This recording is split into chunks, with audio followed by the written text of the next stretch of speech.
মিম, আমি তোমাকে অনেক ভালোবাসি। তোর মতো বেকার ছেলেকে আমি বিয়ে করব? আগে টাকা ইনকাম কর, তারপর আমার কাছে আসিস। মিম, তুই টাকার জন্য আমাকে অপমান করলি তো, আমি কোটিপতি হয়ে তারপর তোর সামনে আসবো।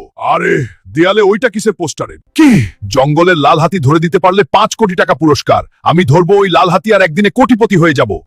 কোথায় লুকিয়ে আছে লাল হাতি? তাড়াতাড়ি সামনে আয়, আজকে তোকে ধরে নিয়ে যাব আর আমি কোটিপতি হয়ে যাব। আজকে তোকে আমি ধরে নিয়ে যাব। বন্ধুরা, তোমরা তাড়াতাড়ি সাবস্ক্রাইব করো, আমি যেন হাতিটাকে হারাতে পারি। লাইক, কমেন্ট, শেয়ার করে আমার শক্তি বাড়িয়ে দাও।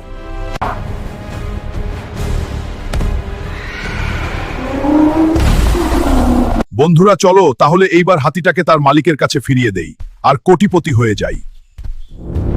আপনার হাতি নেন আর আমার 5 কোটি টাকা দেন। ঠিক আছে, নিন। চলো বন্ধুরা, এবার মিমের কাছে যাই, দেখি মিম আমার গাড়ি বাড়ি টাকা দেখে কিভাবে প্রপোজ না করে থাকে। আমি তোমাকে ভালোবাসি। বন্ধুরা, ভিডিওটা ভালো লাগলে চ্যানেলটা সাবস্ক্রাইব করে পাশে থাকুন।